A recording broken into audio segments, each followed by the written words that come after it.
Hello and welcome to the Top Corner podcast, episode number 32. We are in a very, very tricky part of the season now. Of course, most of the leagues across European football are coming towards the end of the season, but we've still got plenty of football to go through and plenty of big games to come across world and European football. Joining me, as always, we have Rowan, we have Kieran D, and we have Kieran L. How are we all doing, boys? Decent. I'm all right, sir. Decent. Good. So we've got plenty of stuff to go through today. Of course, we've got last week's results. If you are watching on Facebook, by the way, thank you very much for everybody that's joining us on Proper Sports. If you've never watched us before, this is the Top Corner podcast. We look at European football across the world and Europe, look at the games of the previous week, look at games of the week to come, try and make our score predictions, and just overall have a nice relaxing time and get you all involved in the conversation as well. So keep your eyes out for plenty of games coming up, because today we've got a big game in the Premier League between two certain London clubs that have been struggling in this season. Can this be the fixture that maybe puts them into the race for the Champions League or the Europa League spots? That is, of course, Spurs versus Arsenal. We've got a big game in the Liga, of course. There's only 4 match days left of that. Real Madrid looking ever so close to winning the title there. And we also have a big game in Serie A between Juventus and Atalanta. We've got a lot to talk about today, specifically about Juventus, considering there was a certain result because we're recording this on the 8th of July, there was a certain result last night that kind of went a little bit bad for Juventus. We'll talk about that, of course, in a little bit of a moment's time. But we always have, at the beginning of our podcast, a certain section, just like an icebreaker to start things up. In the last week's episode of the podcast, we asked to pick out the worst possible kits that we've had for our specific clubs. So Rowan, KD, KL, and myself, we've all picked out kits from our respective clubs. Rowan is an Oldham fan, KD is a Manchester United fan, KL is a Hull fan, I am a Rotherham United fan. So we've all picked our respective kits out, and what we're kind of going to do, we're going to look through each other's kits. And I think what we should do as well is it should be like a championship. We've got to pick what we think is the worst kit out of the 4 and have an overall winner. I think that's the nicest way to work it out. So let me just very quickly share the screen so we can get this underway. There we go. And we'll get that sorted out there. So apologies about the aspect ratio of the kits. I just tried to fill them all in. But as you can see, from left to right, we have the Rotherham United kit on the left. In the middle, Manchester United, of course. Next to it, we have the Hull City kit. And on the very far right, we have the Oldham kit. So I'll start with the left-hand side, which is Rotherham United, of course. This is a kit which was by Lecoq Sportif. You can see the design. It's a checkered design. I thought we've had a very similar kit over the last couple of decades, and this is the one that stands out for me as the worst. I don't really like the checkered design at all. So that is the one on the left-hand side. Manchester United kit. Kieran D, talk us through this one. It's just awful, isn't it? It's just... I know Rowan's probably looking at it thinking it's not that bad, but for me, it is by far one of the worst kits I've ever seen on our players. And it just reminds me of when we got stuffed 4-0 by Everton, and that makes me sad.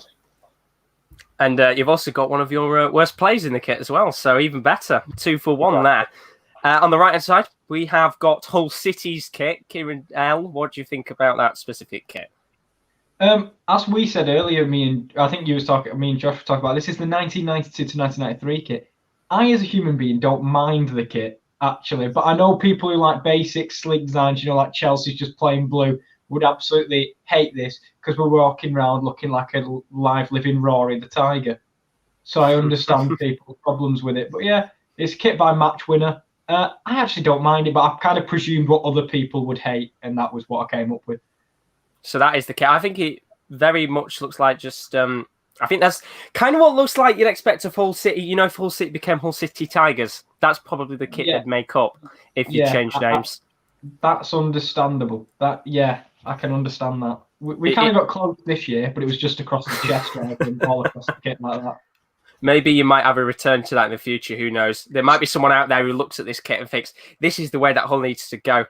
So who knows? Maybe that kit will come back up. And then, of course, on the right-hand side, we have a kit by Pony.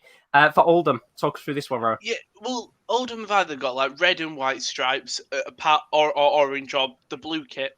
They decided to go for blue and red. They look like a clown. They just... I don't think that one's that bad. Like, it's just... it's too much. In Yeah. terms of thing is, I actually quite like the whole kit, but Thank you. I agree. this I like feels like, do you know the 3D glasses? Yeah. Yes. That's what it feels like, and I'm just. If you compare it to the simple designs we've had of either this just straight blue with like white or orange, or the straight red and white stripes, this just doesn't. It just looks like I'm ready to go see Fast and Furious 3D. Do you know what it reminds me of? It does look Oh. like the type of kit that Football Manager would have default for Crystal Palace. Yeah. Yeah. Honestly, it's like Crystal Palace did Hypnosis, and that's what.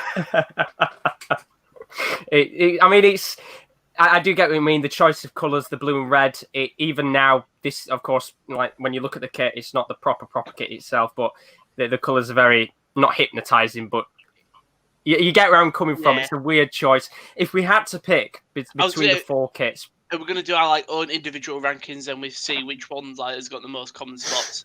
yeah, we'll go through each one. So I'll go with Rowan first. Let's go backwards on this one. Rowan, which one do you think's the worst kit out of the four? Oldham. You're going to stick with Oldham. Yeah, I think Oldham's the worst. Do you want me to go through all of them or just? Yeah, go for it. We'll do a tier list for them. Oldham, Hull, Rotherham, United. Because United doesn't really have anything that looks it. It's like Rotherham have got the horrible checkers. We've got the horrible 3D lines. Well, not checkers, you know what I mean, the lines. Hull have got that. It's quite Wow. obvious. United's just quite a simple, sleek design. Yeah, but it's pink, and that's not associated with Man United. Whereas the other colours are associated with the teams. If you know what I mean. But it's a soft pink. It's a soft. No, yeah. it's a might horrible do pink. No, do you want a horrible pink? Hold up. 'Cause Are you gonna get Everton's kit up from that? No, season? I currently own a pink t-shirt, a pink football kit. You lot carry on while I find this one. That's all right. Well, So we'll go the other way around. So I think it'd be Kyle next. What you go for your tier list of what you think would be the best and worst? Worst is the Oldham kit. Second worst for me is the Rotherham kit because it looks a bit like a Highland kilt, and I don't really. I thought that as well. Yeah. Honestly, I think Angus is turning up wearing that. You know what, even though it was my suggestion, I'm going to put mine second because I actually really like mine. And then again, the nicest out of the lot is just Man United because there's nothing like with all the others. You know, we've got Hypnosis, the Checkers, the Tigers, and then that one's just kind of simple. But I understand what you mean. The color is not probably the best. It's very plain, but it's the nicest out of the lot. I found it. There we go. Go on, Rowan. You show it off. Let me share screen. That screen. There you go. So ignore that one because that was part of breast cancer. That is just red. disgusting pink.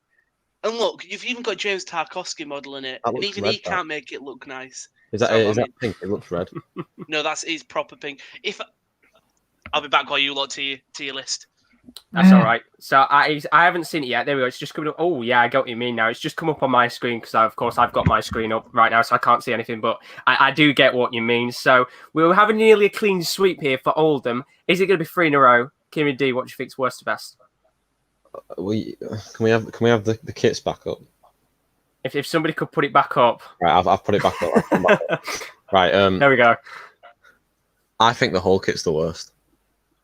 It just looks like something that someone would wear on a night out in '90s. Yeah, the Man United is not the best. Probably Hull worst, then Oldham, then Man United. I think Rotherham kit looks best in all honesty. Do you think? I just think it looks like a very crap polo shirt type thing. Do you know what I mean? It's one of those types of things that, yeah, it looks very Arsenal. I think, to be honest, before I go into mine, if you look at the dates of the kits, the 90s was a very wild time for kits. I mean, you have to look at the Arsenal goalkeeper kits and things like that. The 90s was probably, you could say, a development era for kits. I mean, you're going into the early 2000s and you didn't really get to see many of these types of kits anymore. So, as I said, you've only got to look at the Arsenal teams of the past with the goalkeeper kits. I think even England at one point had quite a very weird looking kit. But these are some of the shirts that, especially some of the viewers will have grown up with and seen over time. And no doubt, if anybody of you have got any of these kits, or maybe you've got your own kits, at home that you've kind of got up on your wall, then definitely send them in to us at _top corner on Twitter. And it'd be nice to see some of the other kits from other clubs that maybe you don't like and think are the worst or the best, of course. But I think for my tier list, I'm going to stick Oldham at the bottom. I just think it's Yes! too hypnotic. They want So something. Oldham has won. I think second worst, I'll probably go for our kit. I don't like it. I do think it is very Highlandy, as Kieran L said. Third worst, I'd probably put Man United. I don't think the pink reflects Man United at all, and Thank you. hence why we've never seen anything like it since. And I don't mind the Hull kit. I think if you think about the 90s at the time, that kit would have probably looked absolutely amazing to Hull fans. Oh, see, I'm It is proud. very in the times. Imagine rocking up to exactly. one uniform day and wearing that. Oh, Oh man, I mean, Imagine rocking up wearing Oldham shirt, hypnotising everyone. I like it. I think for the 90s, it reflects the time perfectly. And I think when you look at the free kits that we've got from the 90s, they all reflect it perfectly. But Oldham is the winner. Congratulations, Get in there. Rowan. You've taken the award for the worst kit award. Congratulations. I'll get my Oldham pink one next episode to show you because it is horrible. We'll have a trophy sent to you. We'll have it engraved with Worst Kit Award 2020. But no, there's some bad kits on there. And as I said, if you want to send in your worst kits for your clubs, then definitely do at the _top corner on Twitter. It'd be great to maybe look at some of your guys' kits from the past, and then we can decide on which ones are the worst. Just, we've looked at our kits. We can have a look at yours as well. So that's the opening section. Bernardo said Spurs 2021 home kit looks dreadfully boring, but the worst kit was the shit brown one. Oh yeah, I remember that kit. Let's not talk about that one. But if you want to send it in, we can have a look at that kit next week. But that is the icebreaker section we like to start off with. We've looked at our kits now, so we are going to get into our first section of the podcast, which is last week's results. So basically, the way that the podcast works, every week we kind of pick out a couple of games to talk about. We analyse the matches, league positions, inform players. We tend to put our score predictions down for these games as well. And then in the next podcast, we go on and talk about these fixtures, big games, of course, across world football and European football. Now, last week and the week before, we did have Bundesliga games going on. The Bundesliga is now finished. So we are realistically down in terms of the main 5 leagues to the Premier League, La Liga and Serie A, with La Liga finishing in a couple of weeks' time as well. So our first game we talked about last week was Everton versus Leicester City. Now, for those of you that are watching, you probably do remember there was a certain other game on last week, which was Man City versus Liverpool. Now, we didn't pick this game out, and the reason why we didn't pick this game out is specifically because there was nothing really on the line for these teams, so we thought we'd pick something else out. So before we kind of talk about that one, between Everton and Leicester, I was going to very quickly ask about the result between Man City and Liverpool. And then I think you need to talk about, even after that, the result that Man City brought afterwards against Southampton. Have these teams, specifically Man City and Liverpool, come back from this break, started quite all right, but now the league is pretty much officially over in terms of champions being Liverpool now, and Man City not really having anything else to fight for? Do we think that these teams have dropped off a little bit, or is this just a blip in the system? Liverpool obviously have dropped off. I think that's quite obvious. That Liverpool team, pre-winning the title, would not have been beaten 4-0 by Man City. There's no way. And as there was a lot of things going around that the players were still drunk. I think Andy Robertson were drunk. He was chasing shadows on left, to be honest. Now I love Robertson, but he were absolutely chasing shadows. So I would probably say Liverpool, yes. Man City seemed to have pride on the line, but then that Southampton game completely knocked me for 6. I did not see that coming. But it was just a mistake that led to the goal. It wasn't like it was some masterclass by Southampton. They played very well, but it was a mistake that led to the goal. So Liverpool, yes, because even against Villa they weren't convincing. But I wouldn't say Man City are done quite yet in terms of like stepping off the gas. I think in terms of Man City, we've seen it all season. Like we were saying when we did the watch along on Thursday. Was it Thursday? It was Thursday, yeah. Thursday, Josh. We were saying what we were saying. This has happened all season for Man City, where they've gone away to these teams and they've not put them away. Like Man United have beat them this season, Leicester have beat them this season, Wolves have done the double over them this season. They've lost 9 games this season. That is the same amount as Arsenal, and more than Man United have. And arguably those are having their worst seasons ever. For Man City, I don't quite know what's gone wrong. Like I was saying, they play fantastic football, and I saw that win against Liverpool coming. Someone were going to get sent for 6, like Kieran said. But I just don't know what's gone wrong with Man City. I think we said it because we were doing a lot of watch-alongs recently. We said it because we watched the game between Southampton and Man City on Thursday night. We did a live watch-along for it, me and KD. And I said to him specifically that I do think that this Manchester City team right now is a real mixture of Pep's first season and the ruthlessness, because we've seen at times this City side can be so ruthless against sides. I mean, you've only got to look at that game against Liverpool. They put 4 against them and could have even had, 6, 7 or 8 with the way that Liverpool were playing. But the defensive woes that this side have right now, I know it was a mistake against Southampton that led to the goal, but we watched that game and there were so many times where that back 4 looked ridiculously shaky.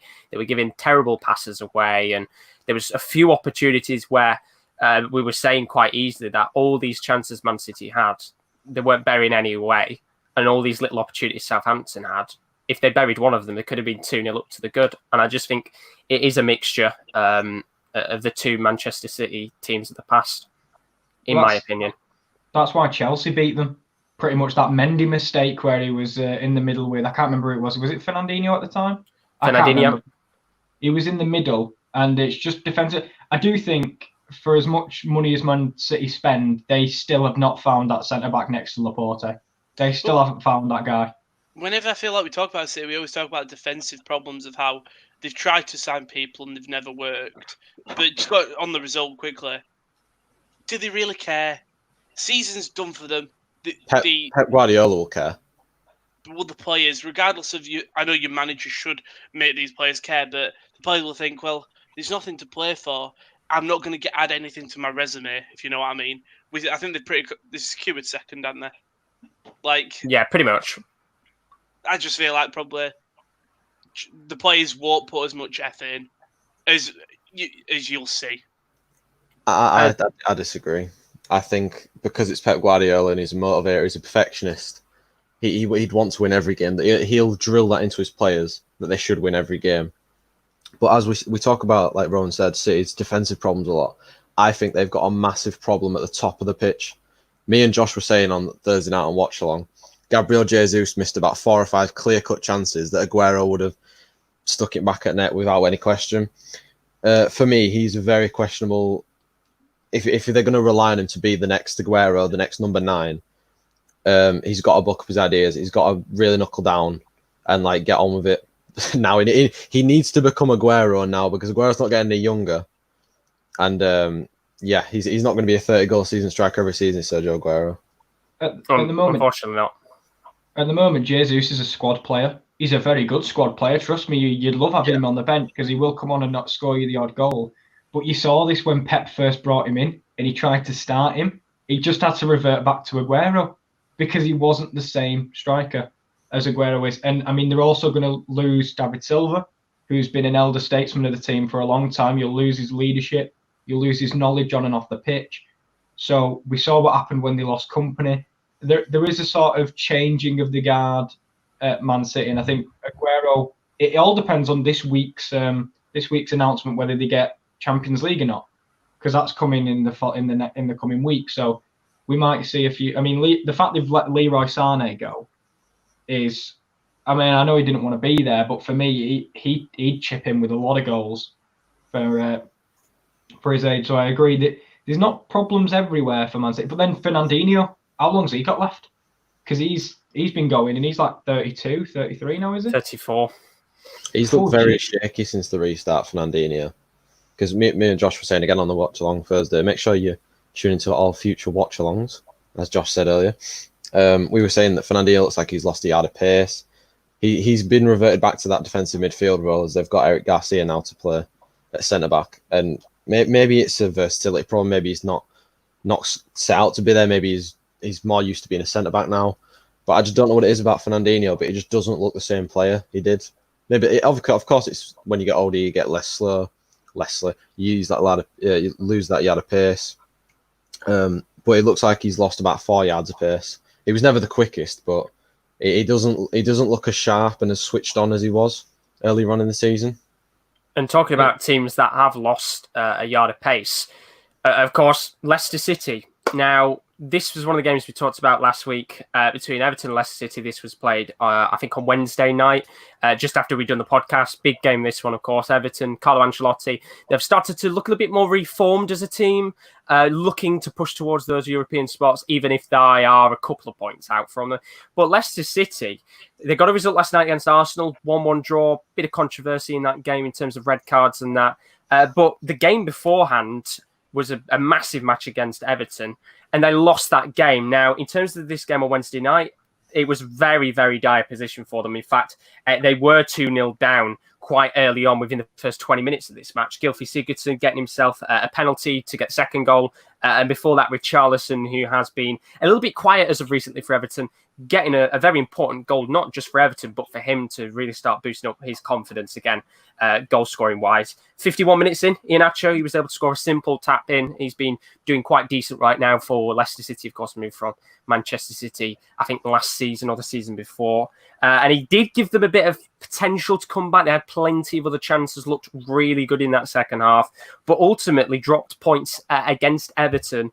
And once again, a big game last night. They played against Arsenal. Really, really good game of football. A lot of controversy, of course, but they dropped points yet again.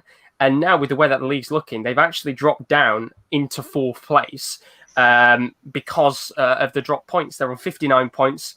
Chelsea now moving to third on 60 points. Man United just behind them on 55 points, but they have a game in hand. For Leicester City, there's got to be real worry now, because there are teams like Wolves and Arsenal and United, and maybe not necessarily Arsenal, speaking wise, they are 9 points behind Leicester City, but Wolves and Man United specifically, let's say, that are just behind them. There's not many games left. Could Leicester City not get Champions League football here and maybe not get European football altogether? If you're United, you'd be licking your lips because you've got a game in hand, you're 4 points behind. All you need to do is win that game you've got in hand, and then you're 1 point. And the way Leicester are playing, you most likely are gonna pick up points, more points than them. I think they may stay fifth. Like Leicester, I think they may just eke it, but there's a chance. I'll let you go, Kieran. I was just going to say their fixtures left for the season. You can go on. You can go and I'll take it from there. Go on. You said that's all right. So I've looked at Leicester City's fixtures left. There are 4 games left for them. Just give you a bit of an insight to the matches they've got left. On Sunday, they play off against Bournemouth. You'd expect them to pick up points there. But after that, they've got a game against Sheffield United, a big game against Tottenham, and of course, last game of the season, Manchester United. Yeah.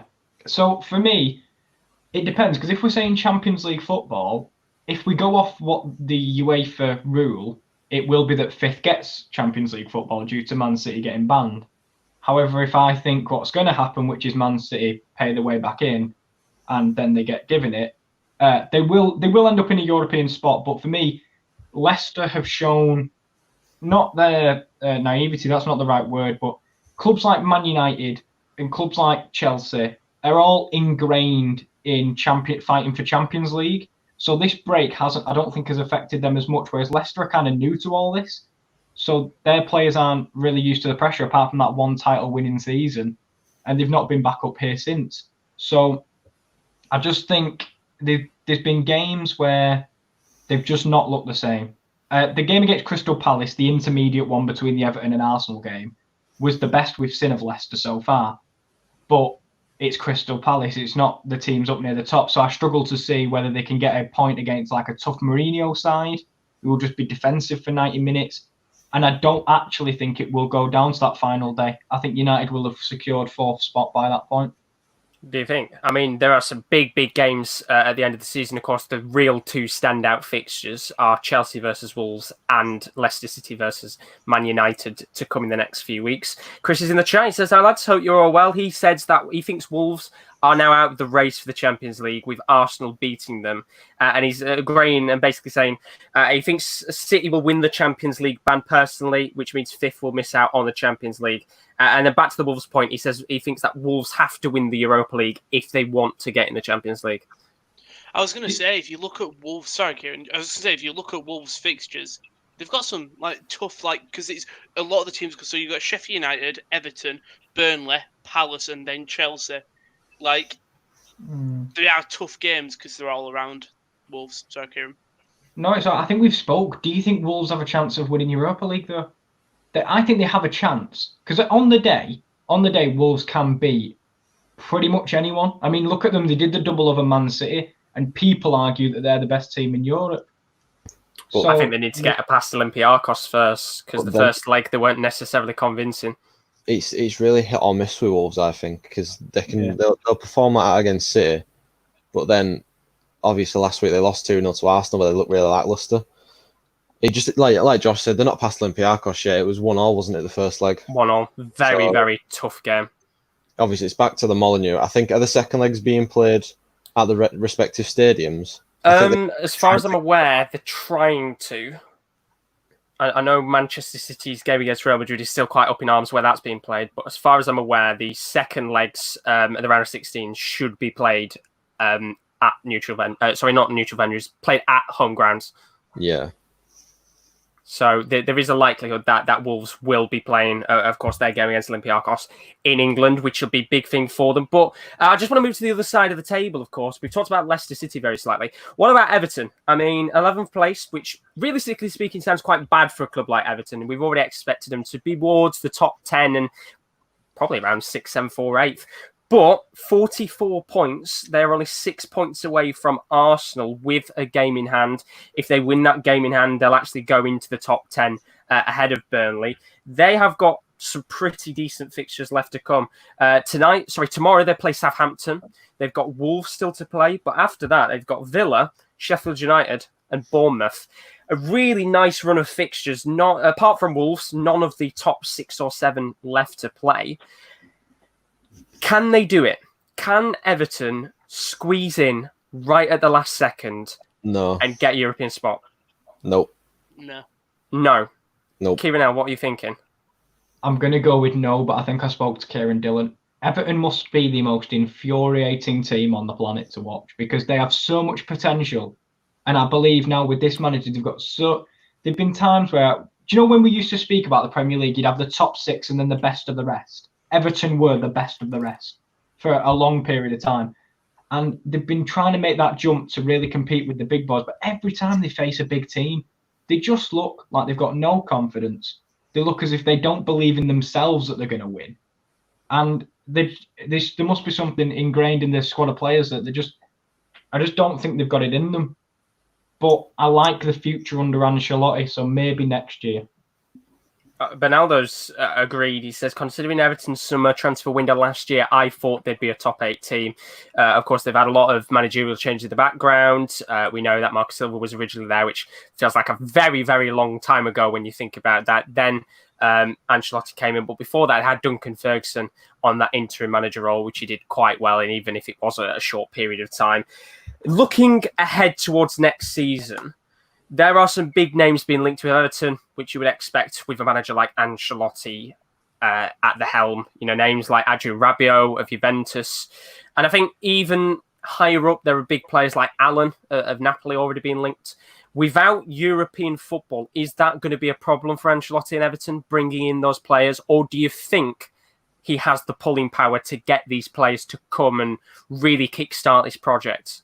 Players will want to work under Ancelotti, so yes. I'm not sure.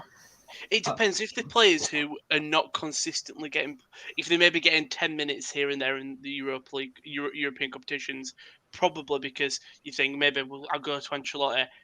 We probably could do it under his tutelage, and then you see how you go from there. I don't see any players who are getting consistent European time going there just because why would you sacrifice that? But I can definitely see players who are on the fringe, then there's someone outdoing them. So they go down to Ancelotti and just say, we'll give it a go.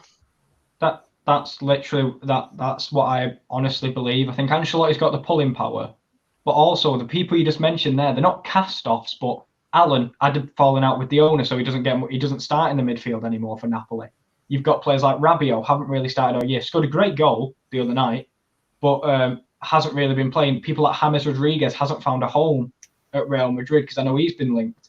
So it's all players that are at these big teams and we know they've got quality, but they're cast-offs where they are currently. And I think that's where Everton are really going to get their players from. I mean, look at players like Luca Digne, who was a backup to Jordi Alba, and look how good he's been. And I think if they can get some of them players in and breed it in with the young talent like, Anthony Gordon, even Mason Holgate has been really good, we could have a nice blend at Everton, and I think they'd be a really good team. I think the only problem about getting those players is that they'll be on such high wages, and that might cause some sort of disruption in the squad of people wanting more wages.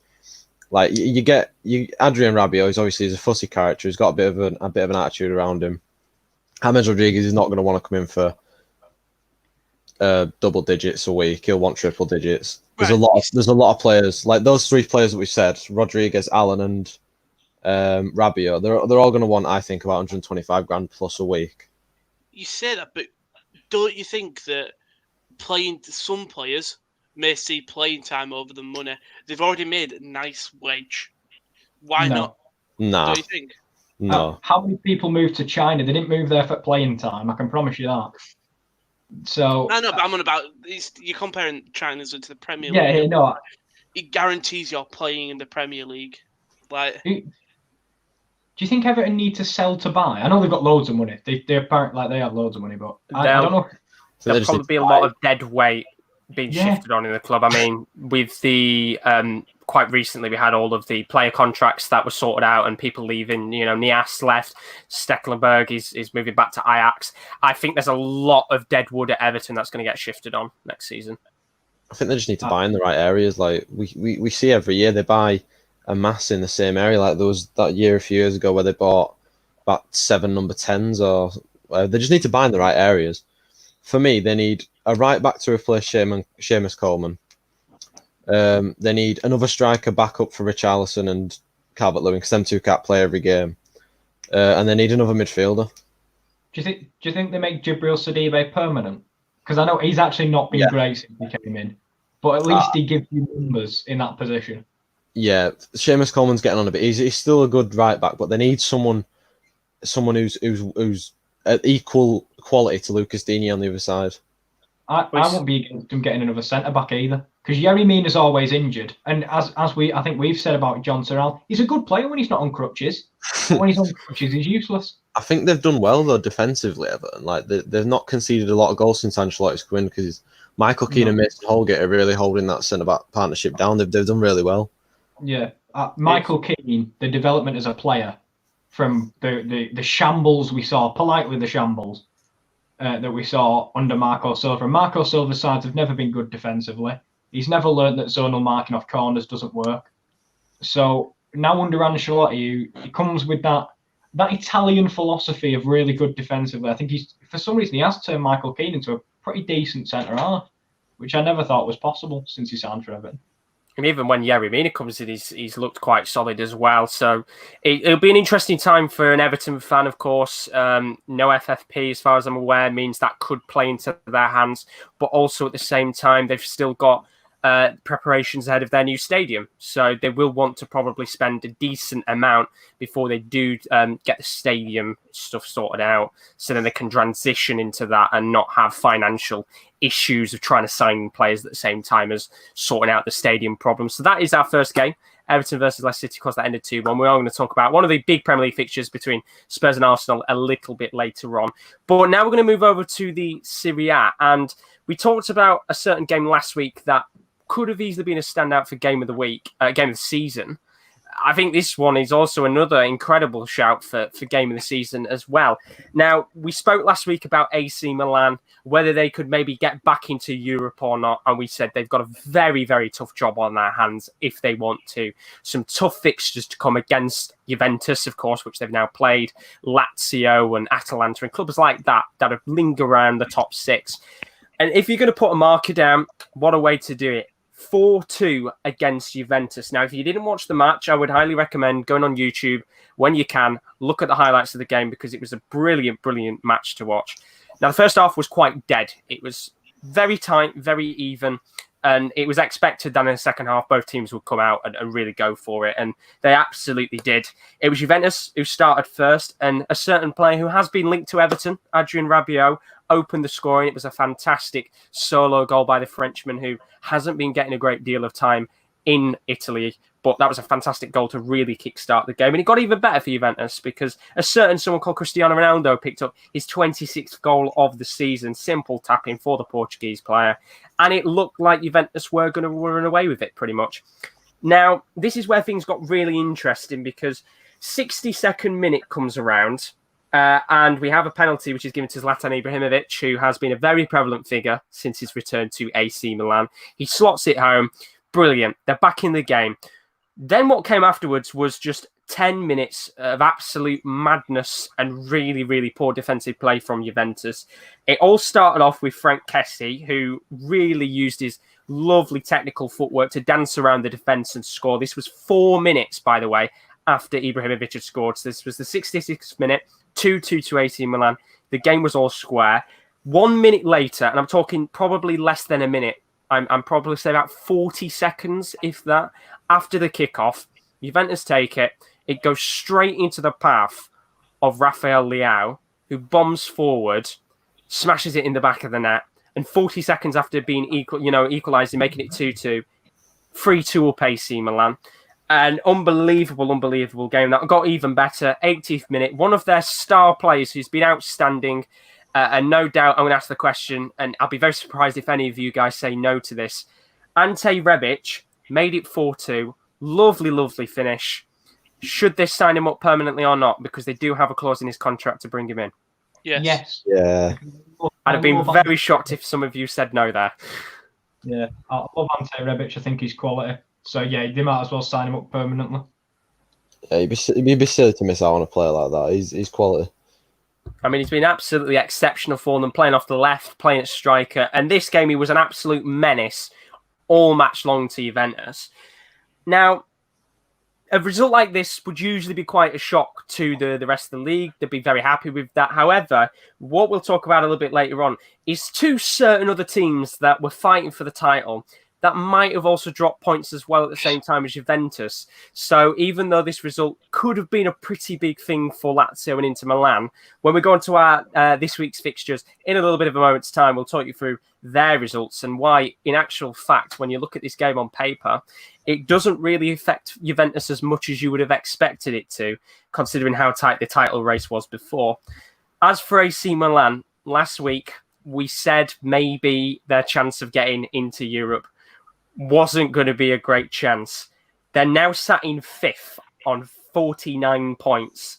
Of course, Roma and Napoli are 1 point behind them. 8th place Verona on 42. Can they do it? Can they keep this run of form going? They've got a brand new manager coming in next season in Ralf Rangnick, which is a brilliant manager from Germany.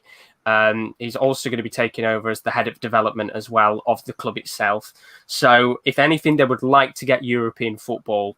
So when the new manager comes in, they can start fresh. But can they do it? Well, Yeah, why not?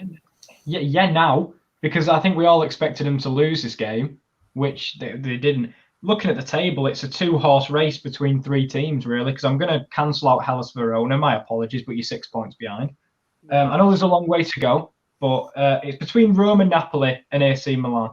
And Napoli have kind of had another rebirth, a bit similar to AC Milan. And we know what Ibrahimovic is like. We know he's cocky. We know he's brash.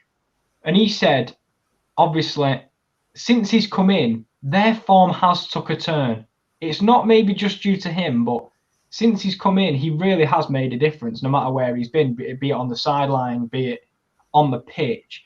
And he said, did you see what he said yesterday about he's the manager, the owner, there's something else, but he only gets paid 1 wage. That's what he said the other day. And I'm beginning to believe that his whole aura around the club has really lifted everyone else. I know it's not all him, but I think it really has. I mean, you look at AC Milan's last 2 games, they've beat the top 2. but then it's ever since Ibrahimovic has come back into the squad from his injury. Because it was only last week that I was mourning because they got beat by or they drew with Spal, I think it was 2-2 draw. Yeah, there seems to be something about Ibrahimovic that he just lifts everyone else. He makes them another level above where they are. I think even better for them, if you look at the whole just season since he's come back, they've actually not lost a single game. They beat Roma, one of their rivals for the European spots, 2-0. Big win against Lecce, 4-1, right at the very start of the comeback of the season.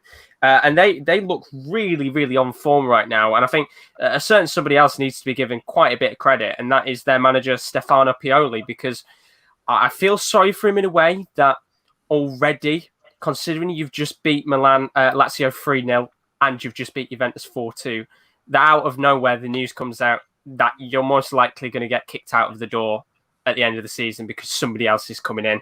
And when you see results like this, they've got a big, big game on Sunday against Napoli, two teams which, as Kieran perfectly said, are on a really good run of form and having a rebirth towards the end of this season.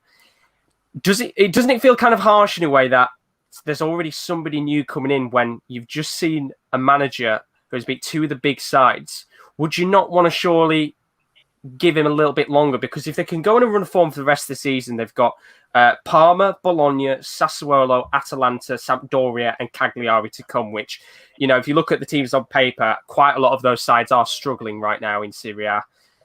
Why would you not want to give him an opportunity next season to build on? Run the momentum. Exactly. Because... Was he... Just got a quick question, that's all. Was he an assistant to begin with? Do you know, like when Duncan Ferguson came in? No. Or was he given the job? And then... He was given the job. Marco Giampaolo was originally in, and that's when we talked at the very start of the season, AC Milan were down towards 11th and 12th. Stefano Pioli's managed at Fiorentina, some of the big Italian clubs. So we're not talking about a caretaker manager like a Duncan Ferguson who... watches on in the sidelines. He's a big manager. And, no doubt when he does depart, he will probably go to another big Italian club, but he's not like an interim manager. His record's decent. 13 wins, 9 draws, 6 losses, 45 goals, 33 conceded. Like, for only managed 28 games since October. It's a good record considering how sort of poor Milan were in the recent years. He can view it as he's absolutely stat padding his resume. So when he goes for another job, he can just say, "Look at what I did at AC Milan for this time period here." So exactly. Because if he, for example, if he is getting replaced and then he just tanks the rest of the season, that's not a good look. No one will want to hire him after that. Like that's just not the way it goes. So maybe he just views it as, you know what? Yeah, maybe I did deserve the job, but I might as well give it my best, prove how good I am as a manager, and you never know, AC Milan might come calling next year when after 7 games they're in the bottom 3 or something because their new manager hasn't worked. Talking about the new manager, it is a very, very big sign. If you didn't hear the news, of course, as I said before, Ralf Rangnick has not officially yet, but will be very shortly announced as the brand new AC Milan manager. If you don't know who he is, basically he is a very, very big name in Germany. You'll have heard of all of the stuff over the last couple of years happening at RB Leipzig, the transition of the club, how they've gone from being in the low divisions of Germany to the higher ends and the upper echelons of the Bundesliga. He's one of those players in the background, manager in the background. He's got a very diverse role. So he was the manager of RB Leipzig. Then he transitioned into a director of football role. Now, AC Milan, they're bringing him in next season, as far as I'm aware, unless anything collapses last second. Very interestingly, he'll be the manager and the director of football at the same time. They're going to sack Paolo Maldini, who has struggled. Of course, he was there at the beginning of the season, overseeing everything that's happened. But they're looking to sack him. And of course, unfortunately for Stefano Pioli, gets booted out the door as well, which, as I said, is a bit harsh on results. This is a very, very big time for Milan because we've seen over the last couple of years, they don't like to keep managers in for long. 7 games, you're probably out the door. Now, I probably think that you guys won't know a great deal about him because he has been in the background of RB Leipzig for a long, long time. if AC Milan can get European football, and maybe even if they don't get European football and they're just on the outskirts of it, maybe finish 8th or 9th, is this the time to finally give a manager of this caliber, because he was linked with Manchester City, he was linked with Bayern Munich, both at the same time when Pep Guardiola had just left Bayern Munich at the time. Is this the time to finally give a manager an opportunity to restart Milan? Well, right. Well, he's in a more advantageous position now than if he would have took over AC Milan, be it even a year, 2 years, with all their financial troubles, with all their European regulations that they've got in trouble over, so they can't compete in Europe. It's a much more appetizing job now. And I wouldn't want to say easier, but it's got less hindrances than what it would have had previously. So, I mean, for him, he's coming at an all right time if they get Europe. And it may not become a full restart. It may just become like a gearing up again, rather than a full restart. But yeah, I think it's a good move. I think Stefano Pioli will feel a bit hard done by. But if AC Milan want to go in this direction, they might as well try. He'll have a lot more control, won't he, if he's director football as well? Because, I mean, as a manager, you can only do what your aboves want. You can say, I want this guy, I want to do this, that. But if the higher aboves don't sign off on it, you're fucked. So sort of him being up there will help him build the club as he wants. I was going to have a look at Rebic. That apparently there isn't an option to buy here. I'm reading from Tuttosport. They're intended to try and sign Rebic on a permanent basis, but however, because no option to buy was inserted, an agreement must be found. They're asking for 40 million for Rebic. Ooh, I mean, Frankfurt. That changes everything now. Well, apparently they're hoping that they can sort of get that deal down if Andre Silva stays at Frankfurt, vice versa. But there's a lot of 40 million is basically what they're saying. I don't think they'll let. If it's 40 million, I don't think I can imagine them paying 40 million and Andre Silva, because they've been robbed. I meant like maybe go down to 25 and Andre Silva. Still, I think that's a bit steep. It's a lot, yeah. Yeah, it's a lot, because you've got to think, realistically speaking, it's a shame that both clubs didn't put a buy contract in there, because Andre Silva at the end of the season was probably doing as good as Rebic has at AC Milan. He was banging in goals towards the end for Frankfurt, not necessarily moving them up the table, but as a striker, you've got to do what you do best and put the goals in. He absolutely was. So it'll probably be a transfer saga that goes on for a long time. But now that you put classic Zlatanism, he needs to be a manager in the future. He'd be a brilliant manager, wouldn't he? And he'd be an absolutely fantastic. He's like Mourinho times 100. Yeah, but even worse in interviews. Like, literally. He wouldn't be afraid to say, if a player is playing shit, he will tell them you are playing absolutely dog off. I reckon he'd bring himself off bench or something, like even if he's not a player manager, he'd just be like, right, screw this, I'm going on. He's got his kit on underneath. He does like Superman.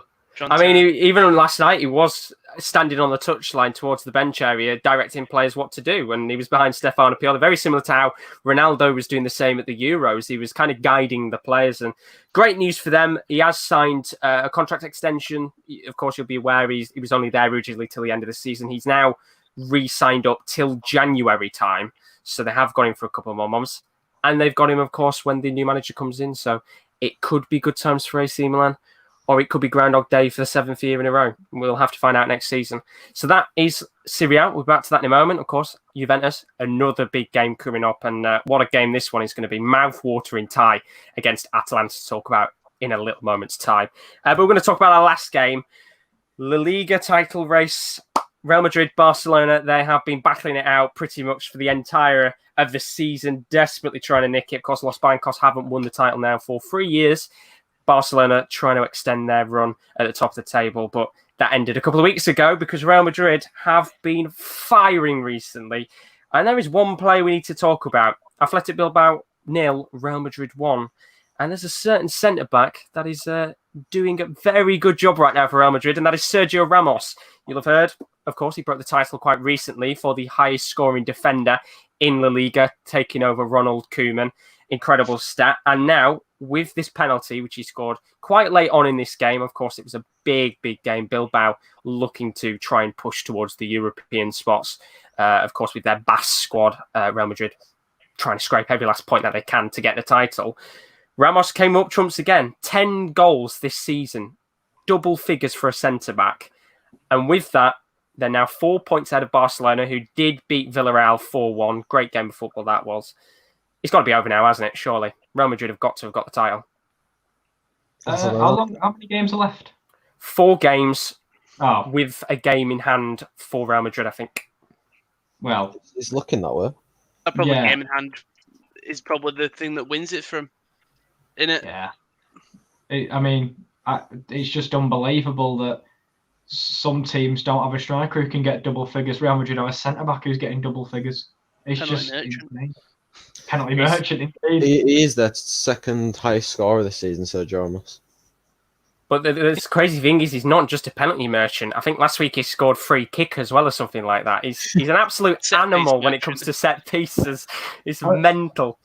I remember with Ramos, it was always when they needed a clutch goal scorer. I remember at multiple Champions League finals where he would step up to the plate. The one against Atletico Madrid will rue me to this day because I love Atletico Madrid. And it angers me to this day that he scored that header. But he was always a clutch goal scorer. And on a penalty in the last minute, he does seem like the type of person, I know this wasn't in the last minute specifically, but he does have ice cold veins. And he really will not. If you want a clutch moment, Ramos will do it. And he hasn't missed a penalty, I don't think, I don't know what the record is. It's an absurd stat, isn't it? He's not missed a penalty in like 25, I think, or something stupid like that. Wasn't the last one he missed for Spain? I think so. Could have been. Like a very crucial penalty. But he missed it. I can't remember what the tournament was. Was it the game against Russia that he missed? It might have been that, yeah. It might have been that game. Maybe not, but there's nothing worse than being in the Liga side or being in the Champions League, getting to the 90th minute and having a corner for Real Madrid because there's a certain Spanish centre-back in Ramos who likes to bang them in. Of course, they've still got a tie against Manchester City, which he's suspended for. So maybe Man City can have a little bit of glee and joy that he's not playing in that game. But as for Real Madrid, as I said, big 3 points for them. They could wrap up the title this week, if I am correct. They've got 2 big games coming up. We'll talk about one of them a little bit later on, but they could have that title wrapped up. Of course, Barcelona 4 points behind them, trying to maybe see if they can get results here and there and see if Real Madrid drop points. But it looks like at this stage it's really coming towards the end of the La Liga title race, which is a shame because it has gone on for quite a while, but all good things must come to an end. And talking about that, all good things must come to an end because last week's results has now finished. Of course, we picked out 1 game for each section. And before we go on to our next part, which is this week's fixtures, got to have it smooth. Even more smoother is that you can join the Athletic today. Now, this offer is on for a couple more weeks. It does end at the end of July, and you can join us, of course. We are coming towards the end of football, but don't worry because there's plenty more content to come. You don't just have to like football to join the Athletic because UFC, Fight Island, is this week. They've got plenty of content on that. WWE, lots of stuff going on there. They've got content on that. F1 is back as well, so no doubt there'll be plenty of stuff on the Athletic about that. And you can join us today. There is 50% off your annual subscription as well as a 7-day free trial. The link is in the description as always, theathletic.co.uk/sports corner. It runs out at the end of July, so be quick, sign up. You will not regret it. Link is in the description as always. So that is the Athletic. Thank you very much for sponsoring us today. We're now going to move on to this week's fixtures. It's the battle of the bottlers. Spurs versus Arsenal, the 2 sides that just can't seem to pick up 3 points. And when they do, it's very, very rare that they do so. Of course, Arsenal played off last night against Leicester City, 1-1 draw. Spurs did pick up 3 points in probably the most boring game in the history of the Premier League against Everton. In fact, I think there's more times where we've looked at games of football and appreciated them if they're a 0-0. I think this is the type of game where we'd rather football have gone back into a break between that game against Spurs and Everton. And now they've got to face off against each other. This is a massive, massive game. Last time out, Arsenal against Spurs, they had to produce a big comeback. They were 2-0 down. You might remember that game, 2-0 down, and Aubameyang brought them back in that match. It's going to be a very, very tough one. Spurs, they need to keep their hopes alive for a Europa League spot at this race because at this stage of the competition. They've struggled to pick up points here and there, get consistency, and now they do have 3 points against Everton. Can they start getting a late run of form going? As for Arsenal, dropping points against Leicester, you could say, missing big chances in that match. They need to pick up points in this game because Wolves, if they pick up points, will start to push away in 6th place. The question is, who is going to win the battle of the bottlers, or is it going to be a draw? I think you're being massively unfair on Arsenal. They appear to have turned a corner. I'm not having this since the Brighton game. They have turned a corner and they have looked good. Yes, if we're going off the season, they've been bottle jobs. I agree, Josh. However, in the last couple of weeks, last night they should have won. If Eddie Nketiah doesn't get sent off, I think they still win that game. We'll talk about that later because how people are arguing that's not a red. I've got no idea how they're arguing it. It is a clear red. Arsenal fans are arguing it, innit? Yeah, and also they said that Vardy should have been sent off. No, he shouldn't. He couldn't even see where Mustafi's head was when he was falling. Same with the offside call as well. Perez is nowhere near touch. Well, he is near the ball, but he's not touched the ball. You can clearly see his skates, and it just so happens that the bounce is literally right after it goes under his foot. I imagine everyone's seen the Arsenal fan TV clip where they're all going mental when when the goal's given. When they I feel sorry for Robbie because they're all shouting at him like he can do something. It annoys me because you know what, Arsenal have played really well, but moments like that where they're really clutching at straws. For example, they moaned about everything last night, and I bet if they'd have won the game, wouldn't have been a bother. There wouldn't have been an issue with it. But because I am going to back up my point though and say that I don't think any Arsenal fans would care at the end of the season that they beat Wolves 2-0 and beat Norwich 4-0 if they don't win these next set of fixtures. As you said, they've had some great form in the last couple of weeks. Let's just take a look at their next 3 games. And if you're an Arsenal fan, I would get the Bibles out and start praying because they face Tottenham on Sunday. Then after that, they face Liverpool. And then after that, they've got to face Man City. This is the period of time where, if anything, Arsenal need to pick up points desperately. I mean, they'll definitely be praying about whether they were going to win or not. Rowan, are you all right there, Rowan? I'll be honest, he really got me by saying praying. I was like, I know I'm dyslexic or something, but I was like, praying doesn't sound right. As a proud Christian, praying is not the right word. I couldn't. You. I think it was in the top corner, just going. I was just going praying. What is? That's praying. They need to pray. God, I made a mistake. Anyway, no. But back to the point. There will be prayers for Arsenal because can they pick up points here? Because Spurs themselves, they will look at this game. And if anything, they got that victory against Everton. It wasn't the most amazing game. But they've got to get a run of form going very, very quickly because they lost against Sheffield United 3-1. They've got to win against West Ham in the game before that, but then they dropped points against United. And ever since, they've been pretty much a side which goes win-loss, and they haven't really got form. Now, if you look at the rest of the games this season, they play Bournemouth tomorrow night. No prayers for them there. Arsenal on Sunday. And then after that, they've got Newcastle, Leicester and Palace. If they can get a run of form going here, especially if they could beat Bournemouth tonight, which you would expect them to, considering how poor Bournemouth have been, could this go the opposite way? And what I mean by that is, could we see Tottenham start winning loads of games towards the end of the season and Arsenal start dropping points and the usual expectation of St. Tottenham's Day, which has been a long thing now for Arsenal fans, could it not be that this year and Tottenham maybe finish above them? I think both these teams have got major defensive problems. We saw that yesterday with how easy that cross just flew across the box without anybody attacking it for Arsenal.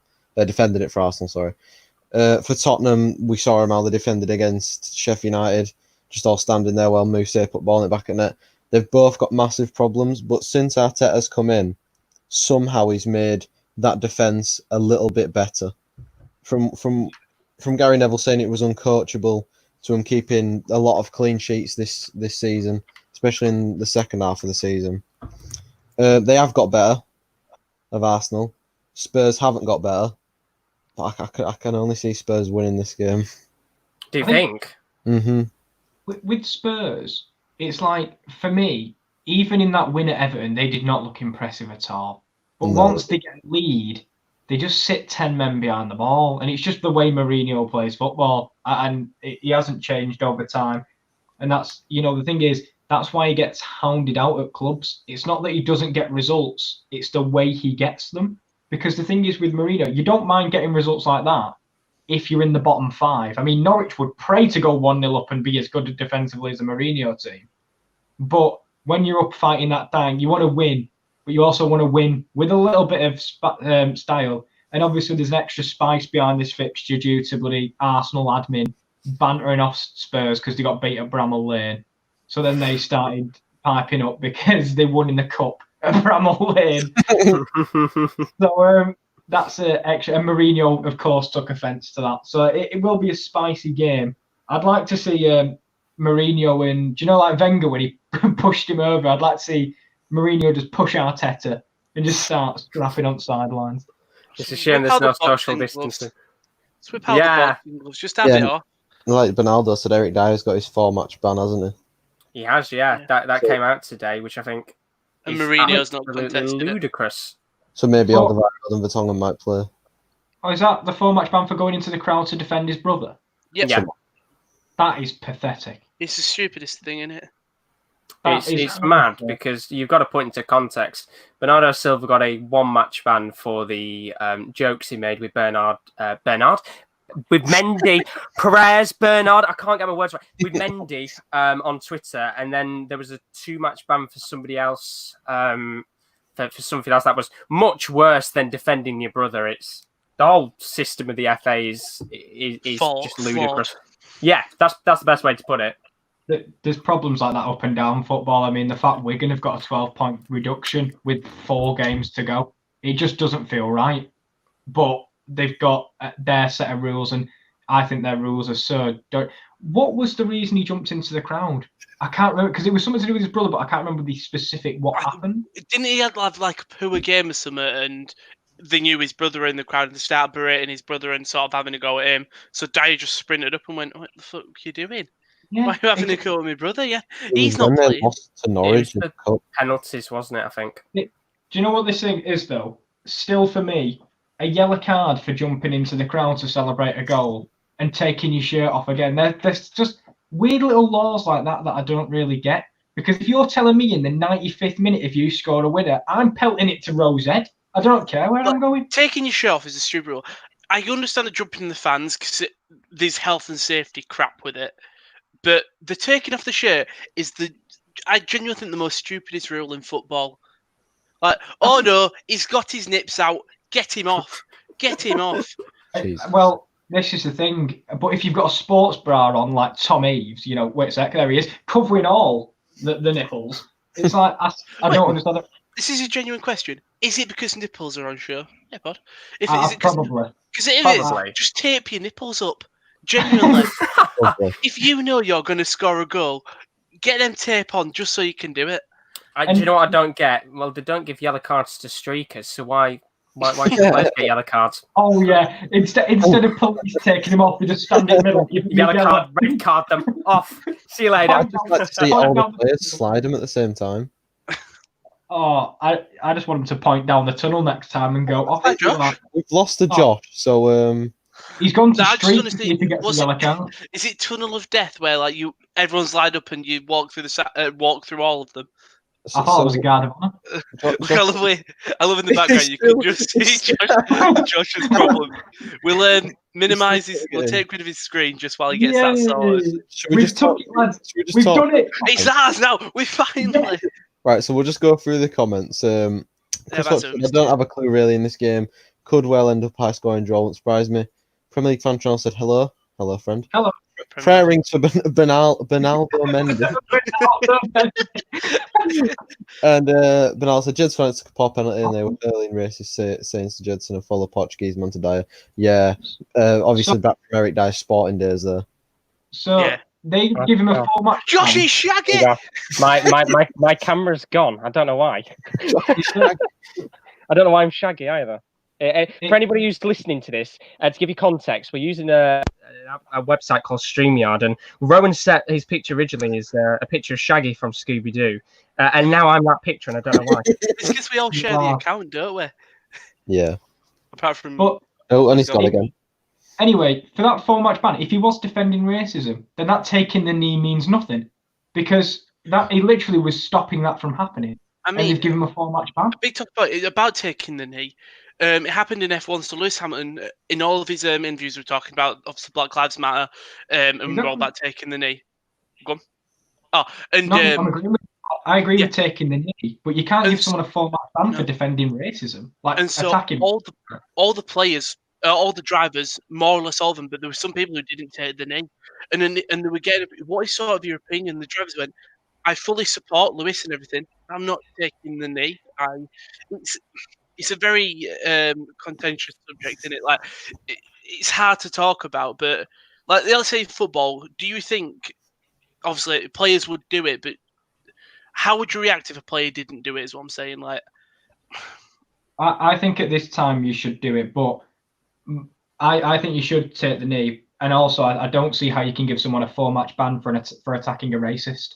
That is literally the problem in society. So he's gone to go and confront it, and you've given him a 4-match ban for it.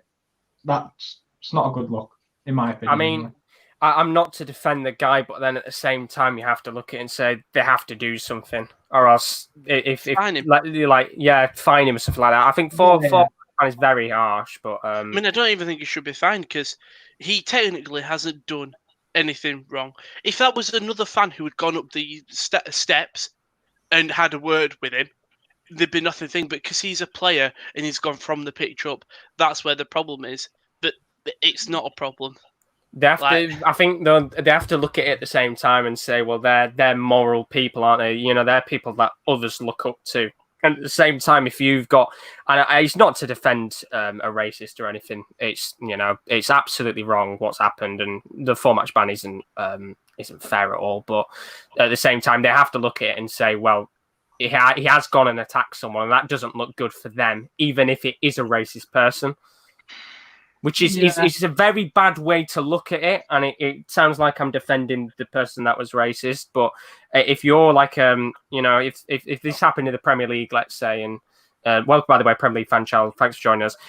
If let's say there was like, I don't know, Gabriel Jesus went into the crowd and attacked someone, no matter what sport it was, the organisation has to do something because it looks bad on them if they don't. I think it looks. I don't know. It's difficult because, like, I expect people to react when people are being racist because it's not acceptable. So I expect people to react, but because they're in a position of what they are as a football player, they're not allowed to do that. But it's a difficult one. I just don't think it's very fair. We're 4 white males talking about racism. Like, we're the most lucky of all of them, so we'll all have our different opinions. But I think in any sane person's eyes, if you are going to defend a racist, you are out the window. He's going to protect his brother and a fan who was subject to racist abuse. There should be no fine. There should be no ban, because if that happened anywhere else, then there wasn't a football pitch or an event, nothing would have happened because he's defended someone. But unfortunately, because the FA is flawed, they have to think because the players will get abused, the clubs will get abused because they haven't done anything when he technically hasn't done anything wrong. Yeah, that's the problem. I don't think in that situation anyone can win, realistically speaking. No, I think it's just a systematic problem. It really is a systematic problem, and these things need iron out. I mean, it's nothing to do with racism, but do you know the handball rule? That got ironed out a couple of weeks ago, even though it got ironed out after Lucas Moura's goal got disallowed, and they now can't have that back. Yeah, systematically football's a little bit needing a bit of a change. That's all. Like, I'm looking at what Benaldo put about the thing. You know when he's saying they're racist saying to get a fellow Portuguese man to die? Does he mean is in terms of there was Portuguese stuff being held at him in terms of how it was spoke, or because I know obviously Dyer played at Sporting? Because if it's like Portuguese people that were there that were spurring abuse at him, then that's the worst thing to do, considering Dyer has played in Portugal for many years, so he will know Portuguese. Yeah, it's one of them. I think they probably thought they'd get away with it. Yeah. When because you're at, it's in a different language. so when you're at a football game, you should probably expect that there's probably going to be more than one language than English. Yeah, Considering exactly. there's never going to be 11 English players on the pitch, regardless. Even if you're Burnley, there is always going to be one non-English player that probably understands what you're saying. Anyway, Absolutely. It's a very long conversation, isn't it, about racism? We could talk about it for hours. My camera is back now. We're all good. I'll put the screen back on. Well, actually, could somebody put the screen back on for me? That's all right. Let me just skip through. Get the slides. There we go. So we'll move on to the next game, which is between Juventus and Atalanta. Now, what I said earlier about this match was that because AC Milan beat Juventus, this could have been quite a very big game in the context of the league. Of course, if you have been keeping a close eye on the Serie A this season, Lazio and Inter Milan have kept quite close at bay with Juventus. Now they're not, because the games that have happened this week, Inter Milan, they faced off against Bologna. They lost 2-1. Inter Milan went down to 10 men. Bologna were also down to 10 men, and they lost in that game. Very, very poor result for Inter Milan. While Lazio, they lost to Lecce. Very awful result. This was yesterday. They lost 2-1. They were down to 10 men in the 93rd minute, but they were 2-1 down by the 47th minute of that game. So it could have been 4. They had a goal disallowed. Really? Lecce had a goal disallowed. Lecce missed a penalty. It could have been 4. Jesus. And that's defending off. And Marco Mancosu had the worst game of his life because he missed a pen and had a goal disallowed, the poor lad.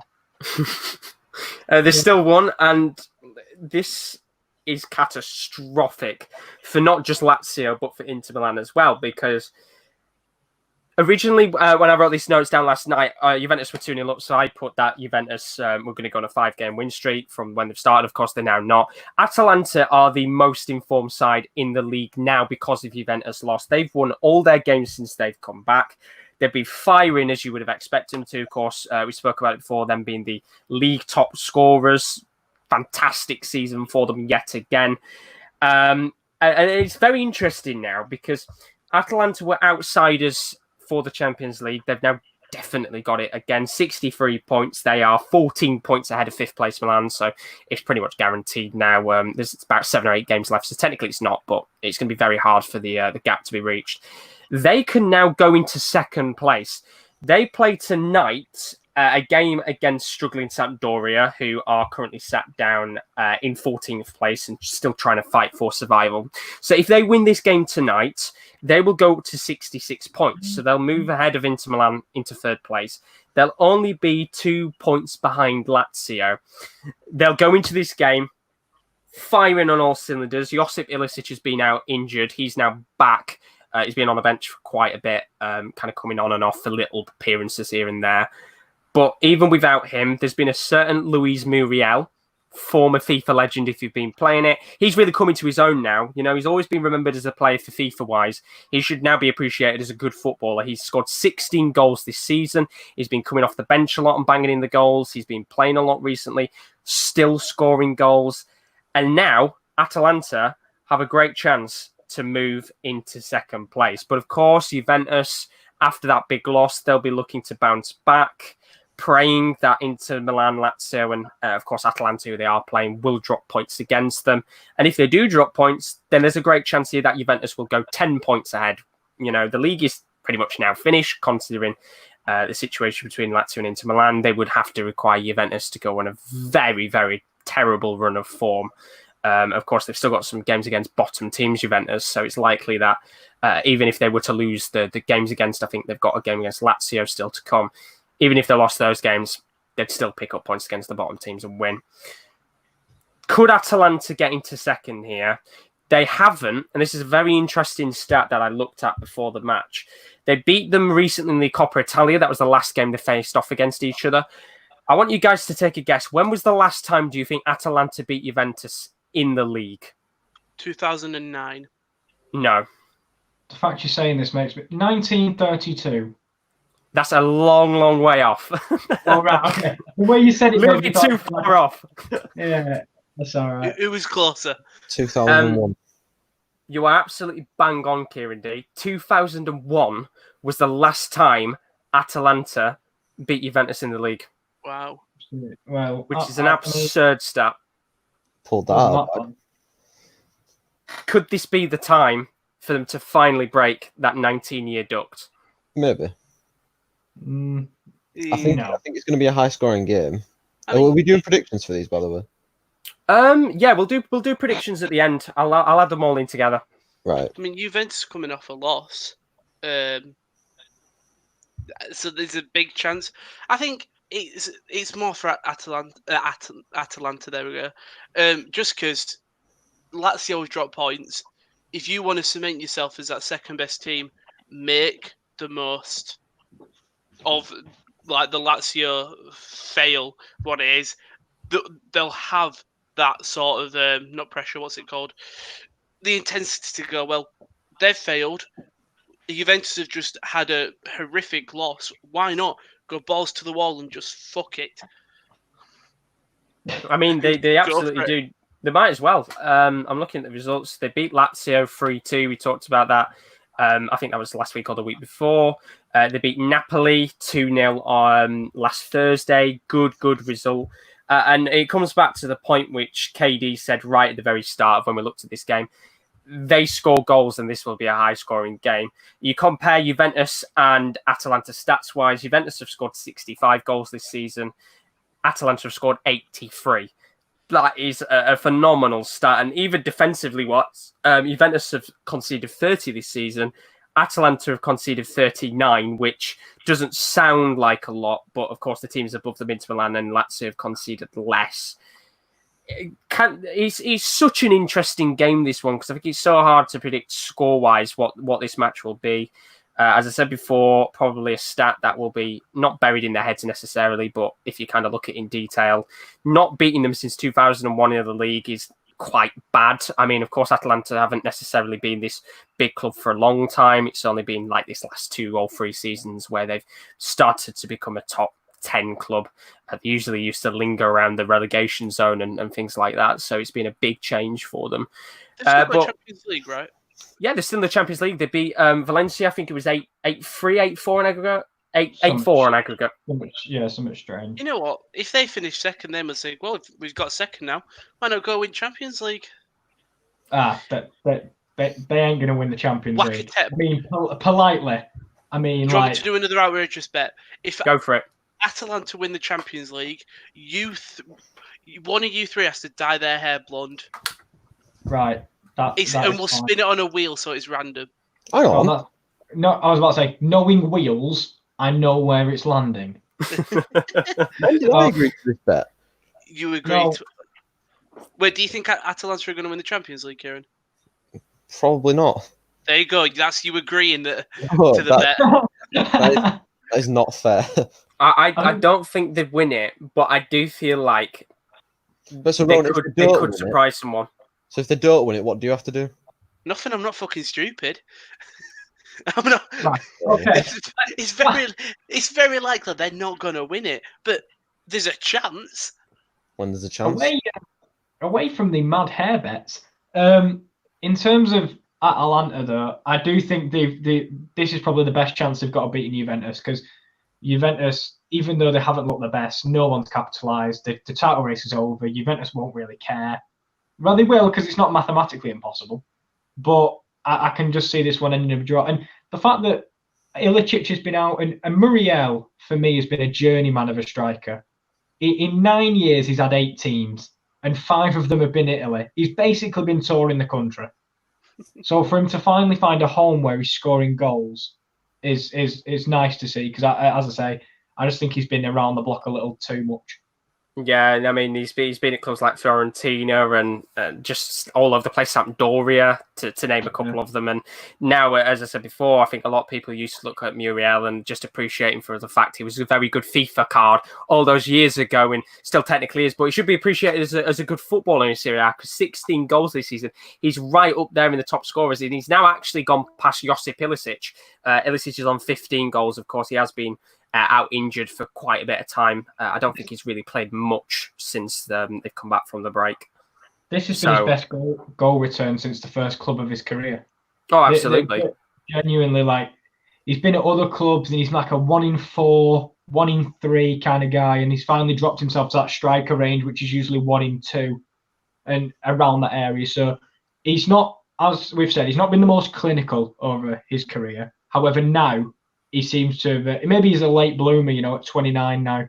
Maybe this is the year he's going to, like a fine wine, like Ilicic hasn't been the He'll best. be one of those Serie A fine wines, like a Quagliarella, who kind of, the older he gets, the better he'll come as a player.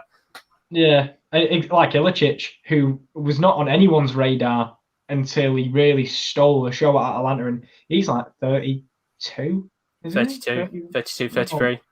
Oh my I mean, that's what the Serie A does. It seems to be one of the only leagues in the top 5 that seems to get players aging like fine wines. And the older you get, the better you are. You've only got to go down and look at the likes of Di Natale when he was at Udinese, Ilicic now, Quagliarella. The list just goes on and on and on. But we'll do the predictions at the end. What I'll do is we'll go into our next game in the Liga, the final one. And then after that, we'll do predictions for all of the games, of course. Anybody who's watching on YouTube, feel free to put predictions in the chat. If any of you are watching on Facebook as well, put your predictions in the chat. We'll talk through these games next week. But the final game we're going to talk about now is in the Liga. And I've picked this game out between Villarreal and Real Sociedad because the top 4 right now is not necessarily done, but it's looking near to completion. Of course, we spoke about the title race earlier, pretty much finished. Atletico Madrid are in 3rd, then 9 points ahead of Villarreal in 5th. Pretty likely they'll finish in 3rd. And as for Sevilla, they're 6 points ahead, so not necessarily finished. But there's only 4 games of the season left, so it is very, very tight time for these teams.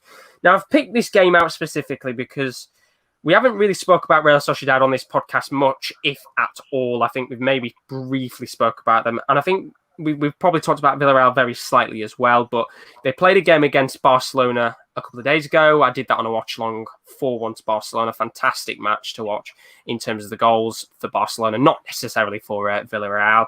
But if there is one team that need Perez, it's going to be Villarreal, because I looked at their fixture list for the end of the season. It's a tough fixture list. Now, they play tonight against Getafe, which on paper doesn't like a great game, but it's actually 5th versus 6th. Tough game that's going to be. Then they have this game on Monday against Real Sociedad, who currently sit in 7th. Then after that, they've got Real Madrid, which by that point, they might have A, wrapped the title up, or B, this could be the game to wrap the title up. And then the last game of the season, they've got Eibar, which usually linger around the top 10. They're actually sat down in 17th right now, but look set to be safe to stay up this season anyway. As for Real Sociedad, they've got some tough fixtures to play themselves. And an interesting stat for you, we remember I don't think we might have very briefly talked about them. They were in the top 4 for a little bit.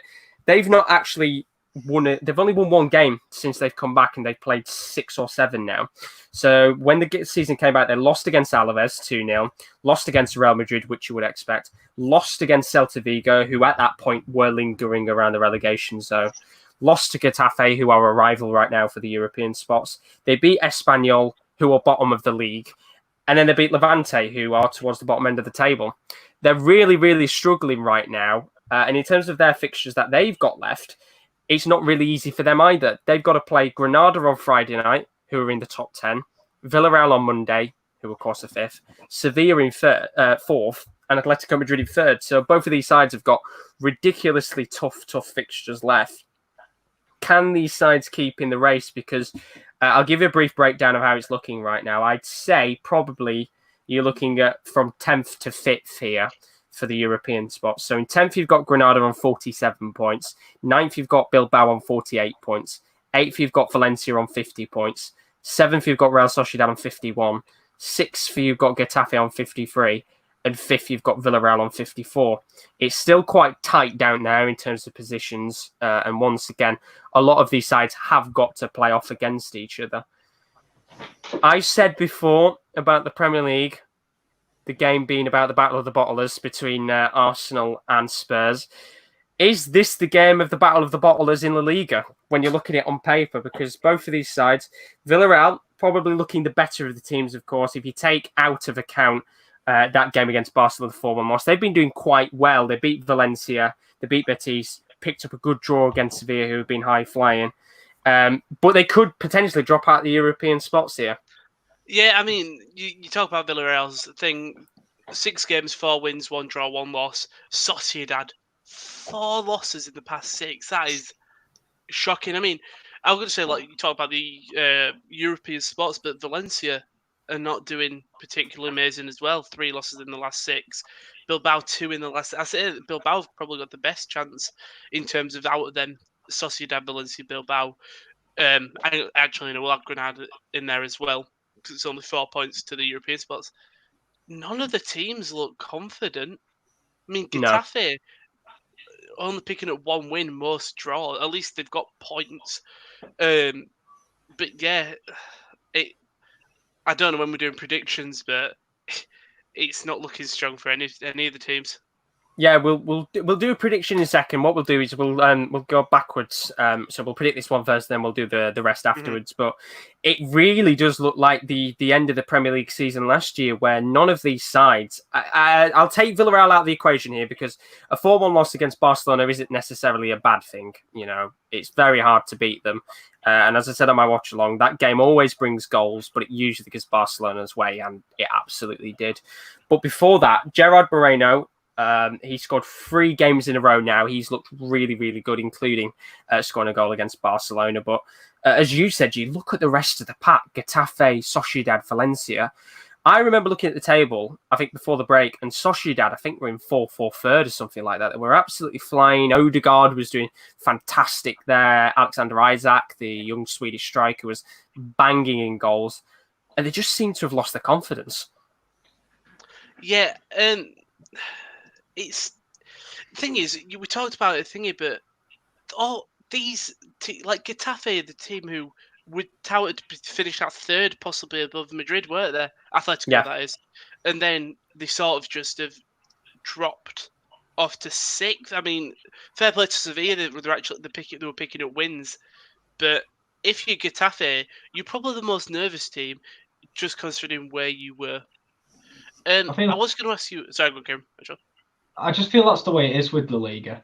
Like, you get the odd people that spurt up each year, but if you were naming a top 4, you'd go the 2 Madrids, Barcelona, and you'd probably put Sevilla as number 4. You know, maybe Valencia on the odd occasion. But these are the teams, and there is no consistency from 3 down in La Liga at all. I mean, Celta Vigo, they've got one of the best goal scorers in the league, but they're nowhere near the top. Real Betis have got a really nice team, but they're all the way down at the bottom, or near the bottom. I think they're in like 15th or something. Yeah, they're 14th currently. Celta Vigo 15th. Like, there's no consistency from the top 3 down in La Liga. You've only got to look at SDI Bar. They're down in 17th. You actually look at the season before. They came up a couple of seasons ago. They finished in 12th, and they've been a very consistent mid-table side, and they've dropped off big time. Look at Espanyol. I feel like Espanyol have always been a team that I know have been in La Liga. Yeah. I don't know. And they finished 7th last season. And they sat in 20. I was trying to find it. They sat in 20th. Like, 5 wins all season. It's one of them. Literally, we all know who's going to be at the top of La Liga. There's never a question about that. It's the question of Europa relegation. And I mean, it's proven it with Sociedad. You know, they're up there for a little bit, but no one can keep it going till the end of the season. No one can ride that wave to the end of the season. There's always a drop-off apart from by the top 3, and that's just the way it is. And I mean, Atletico's a bit different because we class their drop-offs as draws because that's what they do. So, yeah, I don't know. It's one of them. I think it's one of them where 5th down, anyone can beat anyone. A bit like, do you know, like the Championship, we always say that is a league where anybody can beat anybody. I think it's the same in the Liga from 5th down. Mm-hmm. It's a very, very topsy-turvy league because I'll take Granada into the equation. I think they were in the top 6 at one point. They only got promoted this season. So they've been absolutely flying. They pretty much are the Sheffield United of La Liga right now in terms of how they've been doing. And they're still very, very close to a European spot. But what we'll do is, as I said before, we'll make our predictions for the games. We'll go in reverse order. So we'll do Villarreal versus Real Sociedad first. And then we'll predict these games going backwards. So I will take Kieran D's prediction first. What are we thinking for this one? 2-1 Villarreal. 2-1 Villarreal. Nice. There we go. So that was down. Kieran, what are we feeling? 2-0 Villarreal. 2-0 Villarreal, so we're looking like maybe a clean sweep here. I'm going to go 2-2 for this game. I think there'll be a point for the each team in this one. Rowan, what are you feeling? 1-1. 1-1 draw. So Yeah, we've me and Rowan have gone down the same route, as have both the Kieran's. They've gone for their win. Of course, we've gone for draws. Of course, it'd be nice to hear your predictions as well. So do put them in the chat if you're watching on YouTube, and also put them in the chat on Facebook. I'd say Chris Welch going for a 3-2 Villarreal win. 3-2 Villarreal. So a lot of people there going for Villarreal, swinging it. To the home side, we'll go the other way around now and go backwards. So we've got the game against Juventus versus Atalanta, of course, we just talked about a moment ago. Tough games to predict this one. What we're going for, Kieran D? 2-2. 2-2. A couple of goals in that game. Kieran L? 4-2 Juventus. 4-2 Juventus. So potentially reverse of the result from the last game. The only reason I've gone for it, to be honest. I'm gonna go 3-2 Atalanta, I think. I'm gonna edge the bets for the away side. I've just got a slight feeling they might do it and try and nick second place at the end. Rowan, what are we feeling? I was gonna go for 3-1 Atalanta. Are you still going for it? Yeah, I'll go 3-1. 3-1 Atalanta. Ronaldo did go for 2-2 Villarreal game, and Chris Welch went Juventus 3-1, and Bernardo put his prediction in. So we're all pretty much predicting goals in this game, and of course it's pretty much 3 apiece for the prediction for the previous game. So I'll go on to the next game. We'll see what Bernardo puts in a moment. We've got, of course, 2-1. 2-1. There you go. Yeah. So real mixture there. Final game, North London derby, Spurs versus Arsenal, Sunday at 4:30. What are we feeling for this one, KD? 1-0 to Spurs. 1-0 to Spurs. Interesting. KL, do we feel the same? 1-1. 1-1? Yeah. I'm going to go 3-2 Arsenal. Oh, my God.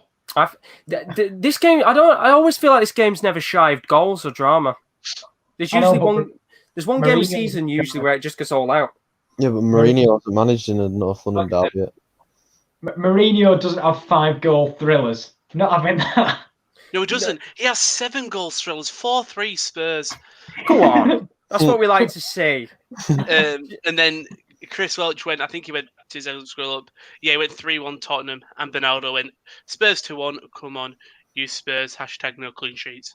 Do you know what? It'd be interesting to come back to this game next week, because quite easily this could end as a very dull 0-0 game, or this could end with a mad result, because as Kieran D just said a second ago, Mourinho hasn't actually managed in a North London derby, so who knows what he's going to do, whether he does just go defensively or not. But there is our predictions for those games. Of course, we'll talk about those next week in last week's results. Some good games in there, of course, no doubt. A lot of people will have their eyes on that North London derby on Sunday.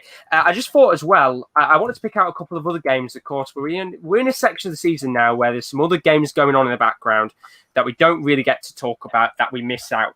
That maybe you might want to watch in the background, because it's not just happening in La Liga and the Premier League and so on and so forth. There's some great games going on across some of the other leagues in Europe. So, for example, take the Turkish Super League, which we have talked about very briefly at times.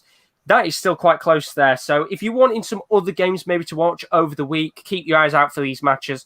There's a game going on in the Turkish Super League between Fenerbahce and Sivasspor. Fenerbahce currently in 5th, Sivasspor currently in 3rd. It's still quite tight for the title there between the top 4 sides. That game is on Saturday at 9 p.m. As far as I'm aware, BT Sport have got the rights for those games in the Turkish Super League. So if you do want to watch that game, it's on there. In Liga NOS, Famalicão, who've had a fantastic season since coming up. They've had a lot of money being thrown at them, and it's worked quite well so far. They're facing a very, very poor Benfica side. Now, I remember us talking about this last week. They are the ultimate bottlers in European football right now, because they were 7 points ahead of Porto. They're now 7 points behind Porto in 2nd place. That game is on Thursday at 9:30. Expect some goals in that one. With the way that Benfica have played right now, they've been really, really poor. In the Premier League, there's another game going on, another great fixture on Sunday before that game against Spurs and Arsenal. Wolves are taking on Everton. We spoke about, of course, we talked about those at the beginning of the podcast. Big game for them. Of course, it's still a big game for Wolves as they try and fight for a European spot. That's Sunday midday. In Serie A, interesting game this one. Torino are really struggling. They're down in 16th place right now, 4 points off a relegation spot. They're facing 19th place Brescia, who, if they can win this game, dependent on results elsewhere, they might be able to get out of the relegation zone. That is tonight, actually, at 8:45. So if you're looking for a relegation battle in Serie A, then definitely watch that, because Torino are having a shocker of a season. And then finally, of course, this could be the game where Real Madrid do get the title, dependent on the results of Barcelona. Granada versus Real Madrid, that's Monday, 9 o'clock. So if you want to potentially see Real Madrid confirm themselves as champions, then that is 9 o'clock UK time on Premier Sports. So there's some other fixtures going on. I was going to say, sorry, Josh, but there is another it's a genuinely big game. It's a Prague derby in the championship round in the Czech league. Slavia Prague have already won the league, but it's the Prague derby today at 5. Boom. So there you go. I don't know where that'll be on UK TV, but I'm pretty sure it'll be somewhere illegal stream. So look at Twitch, Twitter, yeah.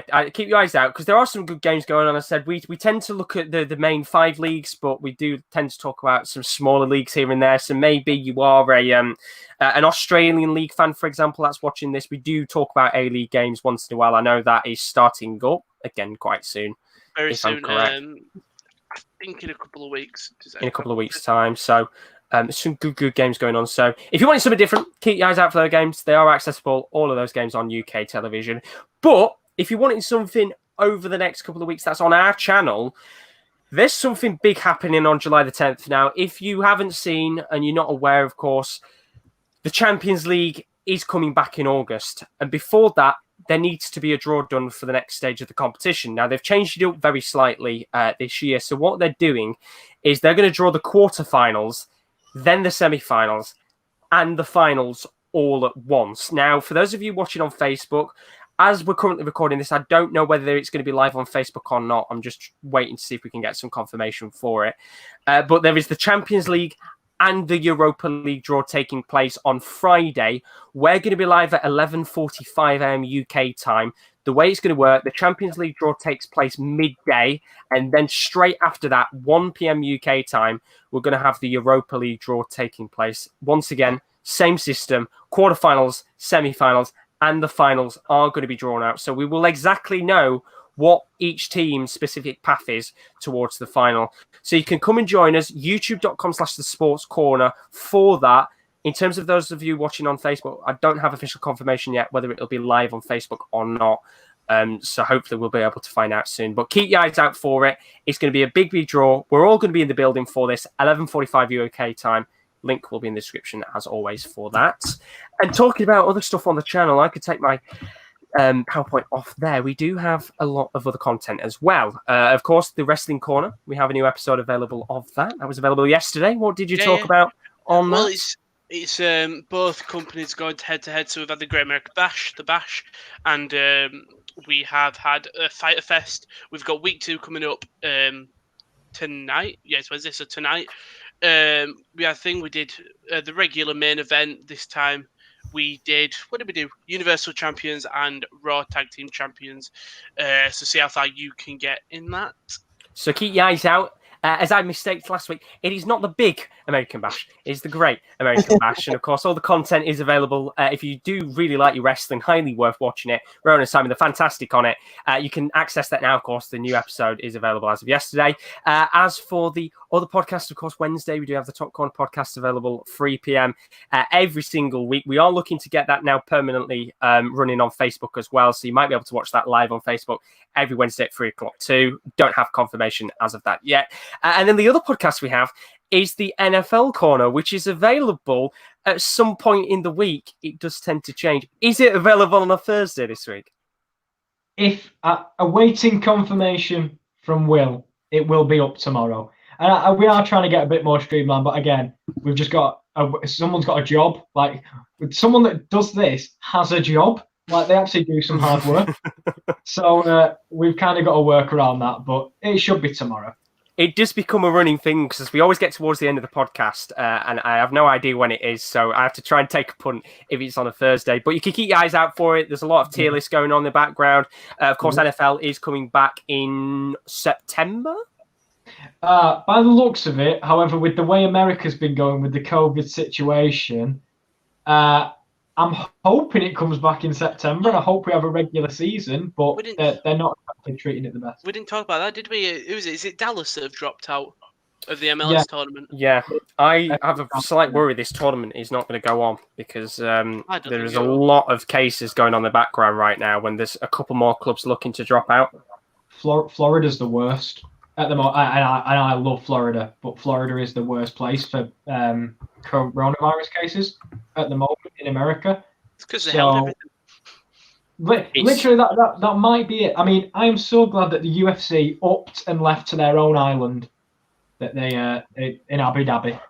But it's bad in America right now, isn't it? So yeah, there is the MLS Cup going on, but with the way it is right now, there's absolutely no idea whether it's going to go on or not because of how America is currently right now. To be fair, in like they did a heat map of Florida, where it's being held in the wide world of sport in Disney World is a place called Bay Lake, and that has less than 5 cases in that circumference area. So that area of Bay Lake has less than 5, but it's the outer areas that have over like 1,000. Just do the Simpsons thing where they put a dome over. Just do that.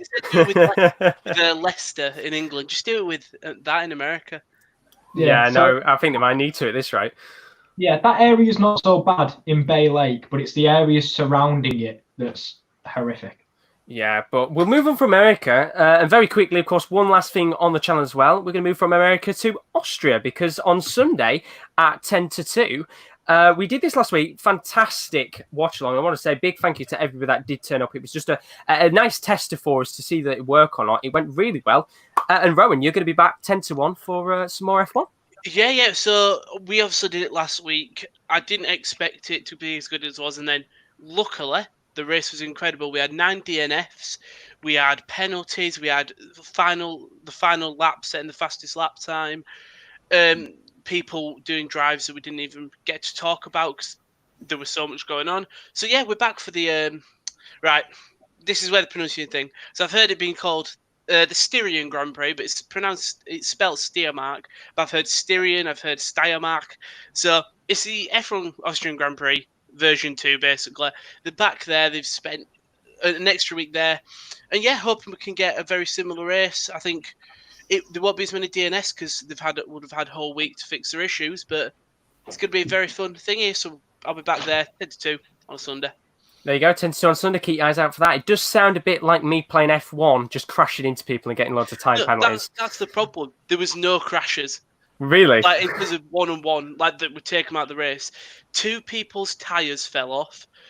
Like 4 engines just stopped working and they had no power. One's gearbox went. Tell you what, sounded like a good race until the wheels came off. Come on! Well, there always has to be one joking in there, and I think that is the perfect way to end it. Oh, he's been booted off. The last thing as well, we are doing plenty more watch-alongs. There's going to be more football watch-alongs as well. We are getting towards the end of the Liga, so I'm going to do a couple more of those. We're going to have a couple of Premier League watch-alongs as well. I think tomorrow we might be doing one for Everton versus Southampton. Of course, that's on Amazon Prime. So keep your eyes out for all of that. YouTube.com/3sportscorner. Go for it, Kieran. Before we go, Middlesbrough are currently beating Millwall 2-0. So that is really bad for me. I'm just... Oh, dear. I've been keeping up with it all game. It's now 2-0 because Britta Sombolonga and Ashley Fletcher have scored. I just wanted to get that in before we end. Just squeeze it in there. He's on the same level as Messi and Ronaldo, if you've seen the chase clip.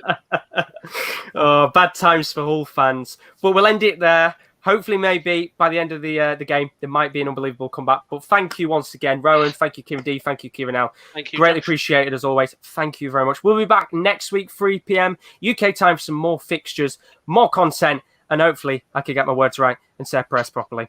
Thank you very much for watching. We'll see you later. Goodbye.